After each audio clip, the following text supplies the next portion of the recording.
You don't seem to share Neal's sort of total pessimism, at least to the same degree. Well, you got to get rid of the slough, you know, awful lot of skin. There's a lot of people around that are dead already. May as well be dead.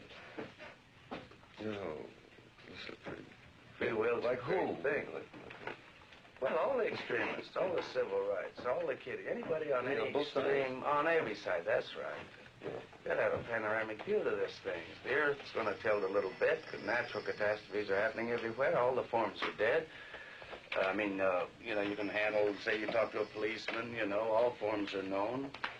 Come in here yesterday and jumping and jittery around, and so it looked like I was high, so I just let people think I was high. Everybody has forms. Everything's known, and the forms are changing. There's no life in the forms. Life goes where the new forms are, so you're not going to have... all this is all hindsight that you're talking about. It's already too late. The Pentagon is taking care of all that. We're doing this deliberately, as far as that goes. The Pentagon is doing what deliberately?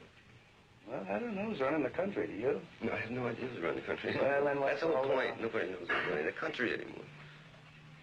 Well, just to enjoy it.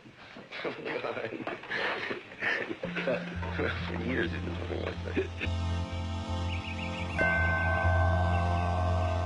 Sunflower.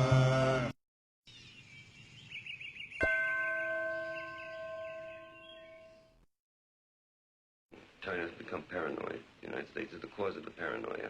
The United States has become paranoid in return. It's a two-way deal, and the United States is just as responsible as anybody else. So I guess our guilt, it's about time we faced up to it and changed policy entirely. It's been going on like 20 years, and everybody's life is being destroyed by it. A lot more destroyed. It's kind of an Armageddon, you know. We're going to kill a lot of people off in the next year or two. Well, do you think this outfit will blow up? Oh, sure. Just a sort of a test period, you know, get rid of a few million here and there. Country here, natural catastrophes, earthquakes and everything on the coast. Yeah. People everywhere, the extremists, civil rights, all that mess. You think it's a big divine plan? Well, you got to clean up a lot of mess, you know, after it's getting out of balance. Why, drop all the dead, John 15:1. John 15:1, what does it say there? Oh, on the branches, say you're the branch or something, you know, and he cleans up, the husbandman does, and but those that bear fruit, he purgeth. So naturally, if you're not bearing any fruit, you're going to kill a few. You're a pessimistic view. Well, it looks It's like pessimistic. I mean, it's obvious that all the extremists a year from now won't even be here, let alone be good for you. extremists. Will we be here then? That's right. I don't think you will, no. Why an extremist now? Well, no, just kind of a focal point. Yeah. Well, it's getting scary. Sunflower.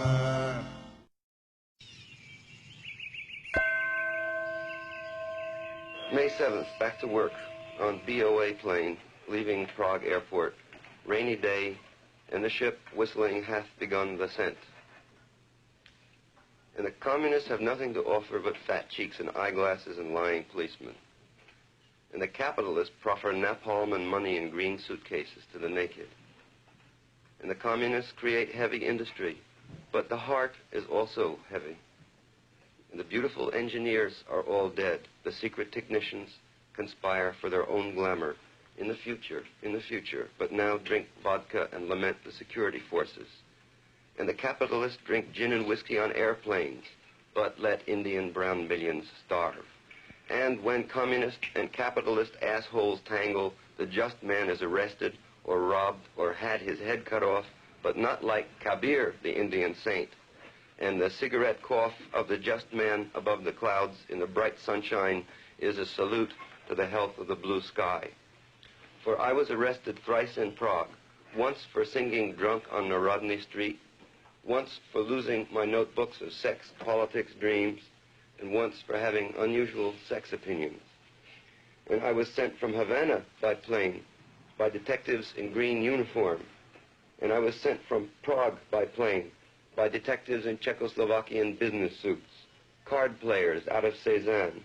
The two strange dolls that entered Joseph K.'s room at morn also entered mine and ate at my table and examined my scribbles and followed me night and morn from the houses of lovers to the cafes of Centrum. And I am the king of May, which is the power of sexual youth. And I am the king of May, which is industry in eloquence and action in amour. And I am the king of May, which is the long hair of Adam and the beard of my own body. And I am the king of May, which is Kral Mayalis in the Czechoslovakian tongue. And I am the king of May, which is old human poetry, and 100,000 people chose my name.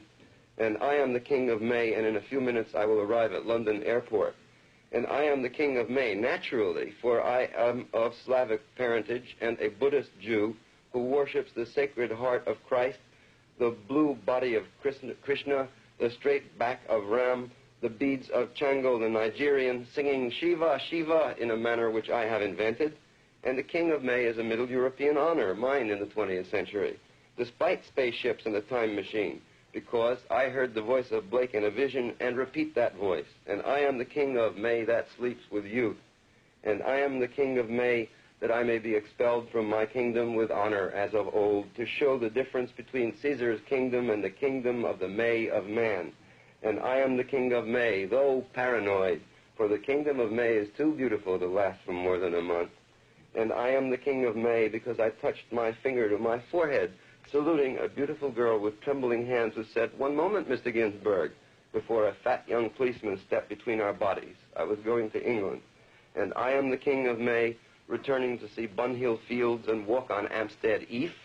And I am the king of May in a great jet plane touching Albion's shores, trembling in fear as the ship roars to a landing on the gray concrete, shakes and expels air, rolls slowly to a stop under the clouds with a part of blue heaven still visible. And though I am the king of May, the Marxist bureaucrats have beat me upon the street, kept me up all night in police stations, followed me through springtime Prague, expelled me in secret from my kingdom by jet plane. Thus I have written this poem on a jet seat in mid-heaven.